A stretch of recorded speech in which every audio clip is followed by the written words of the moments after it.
കരുണാമയനായ കർത്താവിന് നന്ദി പറഞ്ഞുകൊണ്ട് ഫെയ്ത്ത് വോയിസിലേക്ക് എല്ലാവരെയും ഞങ്ങൾ സ്വാഗതം ചെയ്യുന്നു. സങ്കീർത്തന പുസ്തകം 32-ാം അധ്യായം 5-ാം തിരുവചനം ഇങ്ങനെ വ്യക്തമാക്കുന്നു: എന്റെ പാപം അവിടുത്തോട് ഞാൻ ഏറ്റുപറഞ്ഞു, എന്റെ അകൃത്യം ഞാൻ മറച്ചുവെച്ചില്ല. എന്റെ അതിക്രമങ്ങൾ കർത്താവിനോട് ഞാൻ ഏറ്റുപറയും എന്ന് ഞാൻ പറഞ്ഞു. അപ്പോൾ എന്റെ പാപം അവിടുന്ന് ക്ഷമിച്ചു.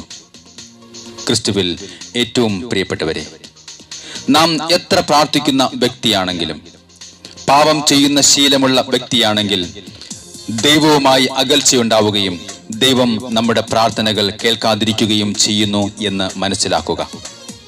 യെശയ്യാ പ്രവാചകന്റെ പുസ്തകം 59-ാം അധ്യായം 2-ാം തിരുവചനം വ്യക്തമാക്കുന്നു: നിന്റെ അകൃത്യങ്ങൾ നിന്നെയും ദൈവത്തെയും തമ്മിൽ അകറ്റിയിരിക്കുന്നു. നിന്റെ പാപങ്ങൾ അവിടുത്തെ മുഖം നിന്നിൽ നിന്ന് മറച്ചിരിക്കുന്നു. അതിനാൽ അവിടുന്ന് നിന്റെ പ്രാർത്ഥനകൾ കേൾക്കുന്നില്ല. സ്നേഹമുള്ളവരെ, മനഃപൂർവമായ അനുസരണക്കേടിന് ലംഘനമാണ് പാപം. ആദ്യ മാതാപിതാക്കളോട് ദൈവമായ കർത്താവ് പറഞ്ഞു: നന്മ തിന്മകളെ കുറിച്ചുള്ള അറിവിന്റെ വൃക്ഷത്തിലെ ഫലം നീ തിന്നരുത്. ദൈവമായ കർത്താവ് പറഞ്ഞത് അവർ അനുസരിക്കാതെ പാപം ചെയ്തതുകൊണ്ട് അനുസരണക്കേടിന്റെ ലംഘനമായി മാറി പാപം. പാപത്തിന്റെ പരിണത ഫലമാണ് അകൃത്യം. വിലാപങ്ങളുടെ പുസ്തകം 5-ാം അധ്യായം 7-ാം തിരുവചനം വ്യക്തമാക്കുന്നു: ഞങ്ങളുടെ പിതാക്കന്മാർ പാപം ചെയ്തു, അവർ മരിക്കുകയും ചെയ്തു. ഞങ്ങൾ അവരുടെ അകൃത്യങ്ങൾ വഹിക്കുന്നു. സ്നേഹമുള്ളവരെ, പാപം ചെയ്യുന്നവന്റെ പുറകെ അകൃത്യവും കടന്നു വരുന്നു. പാപത്തിന്റെ പരിണത ഫലമാണ് അകൃത്യം. അതുകൊണ്ട് നമ്മുടെ പാപങ്ങളും പിതാക്കന്മാരുടെ പാപങ്ങളും മറച്ചു വയ്ക്കാതെ അവ കർത്താവിനോട് ഏറ്റുപറയുകയും യേശു കുരിശിൽ മരിച്ചതോടെ എന്റെ പാപങ്ങൾ ഇല്ലാതാകുകയും ചെയ്തു എന്ന് വിശ്വസിക്കുക.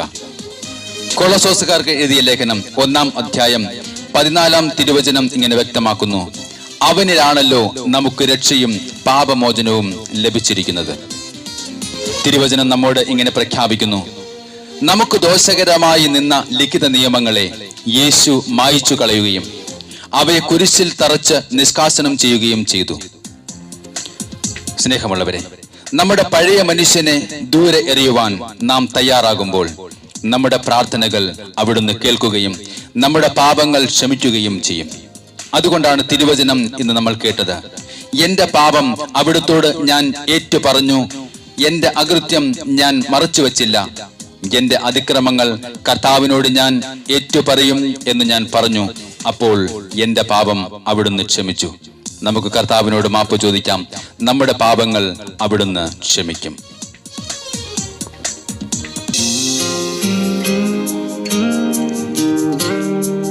സ്നേഹമുള്ളവരെ, നാം എപ്പോഴെങ്കിലും ദൈവത്തെ മറന്നു പോയിട്ടുണ്ടെങ്കിൽ, ദൈവത്തിന് കൊടുക്കേണ്ട സമയം പാഴാക്കി കളഞ്ഞു, നാം നമ്മുടേതായിട്ടുള്ള രീതിയിൽ മാറിപ്പോയിട്ടുണ്ടെങ്കിൽ നമുക്ക് തിരികെ വരാം. അവിടുത്തെ മുമ്പിൽ നമ്മുടെ ഹൃദയം നമുക്ക് തുറക്കാം. അവിടുത്തെ പുത്രനായ യേശുവിന്റെ രക്തം എല്ലാ പാപങ്ങളിൽ നിന്നും നമ്മെ ശുദ്ധീകരിക്കുന്നു. നമുക്ക് കർത്താവിനോട് പറയാം: കർത്താവേ, അങ്ങ് എന്നോട് ഒന്ന് ഇടപെടണമേ, ആഴത്തിൽ എന്നോടൊന്ന് ഇടപെടണമേ, എൻ്റെ ആത്മാവിൽ അങ്ങ് കടന്നു വരണമേ. ആഴത്തിൽ എന്നോടൊന്നിടപെടണേ യേശുവേ, ആത്മാവിൽ എന്നോടൊന്നിടപെടണേ. ഓ ഗ്ലോറി ജീസസ്. ആഴത്തിൽ എന്നോടൊന്നിടപെടണേ, ആത്മാവിൽ എന്നോടൊന്നിടപെടണേ. കർത്താവേ, ആരിലും ആരിലും ശക്തനായ കർത്താവേ, ആരിലും ശ്രേഷ്ഠമായി, ആരിലും ശക്തമായി, ആഴത്തിൽ എന്നോടും ഇടപെടണേ, ആത്മാവിൽ എന്നോടും ഇടപെടണേ. സ്നേഹമുള്ളവരെ, നമ്മുടെ വേദനകളാണ് യഥാർത്ഥത്തിൽ യേശു വഹിച്ചത്. നമ്മുടെ ദുഃഖങ്ങളാണ് യേശു ചുമന്നത്. തിരുവചനം വ്യക്തമാക്കുന്നു: എന്നാൽ ദൈവം അവനെ പ്രഹരിക്കുകയും ശിക്ഷിക്കുകയും ദണ്ഡിപ്പിക്കുകയും ചെയ്തെന്ന് നാം കരുതി. നമ്മുടെ അതിക്രമങ്ങൾക്ക് വേണ്ടി അവൻ മുറിവേൽപ്പിക്കപ്പെട്ടു, നമ്മുടെ അകൃത്യങ്ങൾക്ക് വേണ്ടി ക്ഷതമേൽപ്പിക്കപ്പെട്ടു. അവന്റെ മേലുള്ള ശിക്ഷ നമുക്ക് രക്ഷ നൽകി.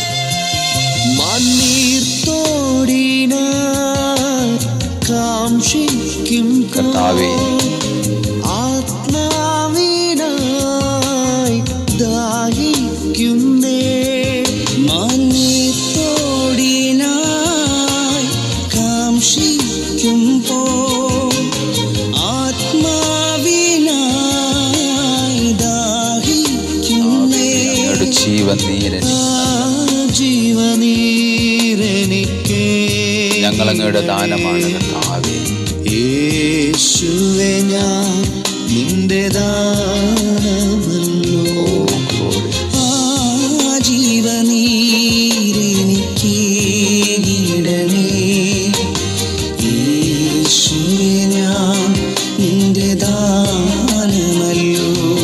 ആരിലും ശ്രേഷ്ഠമായ കർത്താവേ, ശ്രേഷ്ഠമായി ആരിലും ശക്തമായി, ആരിലും ശ്രേഷ്ഠമായി ആരിലും ശക്തമായി, ആഴത്തിൽ എന്നോടും ഇടപെടണേ. ആത്മാവിൽ എന്നോടും ഇടപെടണേ.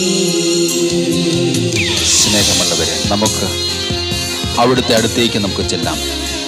നമുക്ക് വിശ്വാസിയാകാം, ദൈവത്തിൽ ആശ്രയിക്കാം. അവിടുത്തോട് നാമോ നമ്മുടെ പൂർവികരോ ചെയ്ത സകല പാപങ്ങളും ഏറ്റുപറഞ്ഞ് നമുക്ക് മാപ്പ് ചോദിക്കാം. നമ്മുടെ പാപങ്ങൾ സ്വന്തം ശരീരത്തിൽ വഹിച്ചുകൊണ്ട് യേശു കുരിശിലേറി.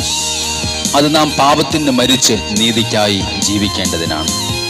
പാഴായി പോയ ഒരു മൺപാത്രമാണ് കർത്താവേ ഞാൻ. എന്നെ ശുദ്ധീകരിക്കുവാൻ എന്നിലേക്ക് കടന്നു വരണമേ.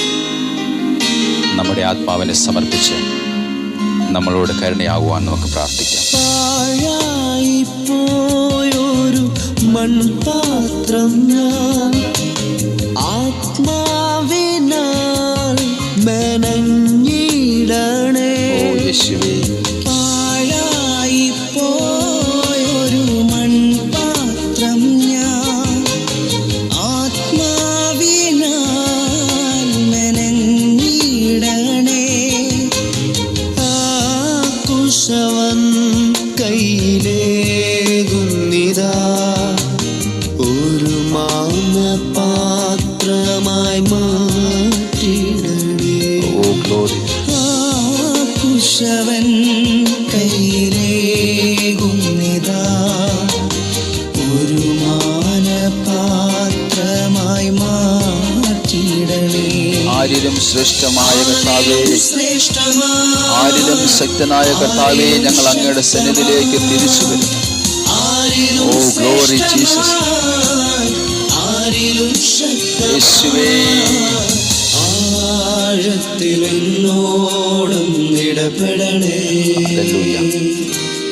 ആത്മാവിൽ എന്നോടും ഇടപെടണേ. കർത്താവേ, ആഴത്തിൽ എന്നോടും ഇടപെടണേ. ഞങ്ങൾ തന്നെ സമർപ്പിച്ച് പ്രാർത്ഥിക്കുന്ന കർത്താവേ, ഞങ്ങളുടെ പാപങ്ങൾ സകലതും കർത്താവേ അങ്ങയുടെ പരിശുദ്ധ രക്തത്താൽ കഴുകണമേ എന്ന് ഞങ്ങൾ പ്രാർത്ഥിക്കുന്നു. ഞങ്ങളെ തന്നെ സമർപ്പിച്ച് പ്രാർത്ഥിക്കുന്നു കർത്താവേ. ഇത് കേട്ടുകൊണ്ടിരിക്കുന്ന സകല വ്യക്തികളെയും സമർപ്പിച്ച് പ്രാർത്ഥിക്കുന്നു, സകല കുടുംബങ്ങളെയും സമർപ്പിച്ച് പ്രാർത്ഥിക്കുന്നു കർത്താവേ.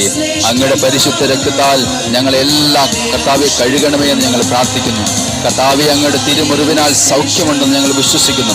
ഞങ്ങളെ സൗഖ്യരാക്കണമേ കർത്താവേ. യേശുവേ, ഞങ്ങളുടെ ശിരസ് മുതൽ പാദം വരെ കർത്താവെ അങ്ങയുടെ പരിശുദ്ധ രക്തത്താൽ കഴുകണമേ.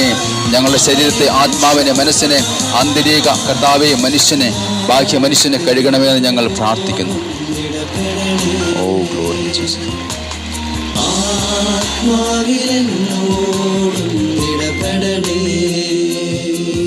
ഇന്ന് ഈ വചനം ശ്രവിക്കുന്ന എല്ലാവരെയും ദൈവം അനുഗ്രഹിക്കട്ടെ എന്നും നിങ്ങളുടെ പ്രാർത്ഥനകൾ കർത്താവ് കേൾക്കുകയും അതിനുത്തരം നൽകുകയും ചെയ്യട്ടെ എന്ന് കർത്താവായ യേശുക്രിസ്തുവിന്റെ നാമത്തിൽ ഞങ്ങൾ പ്രാർത്ഥിക്കുന്നു.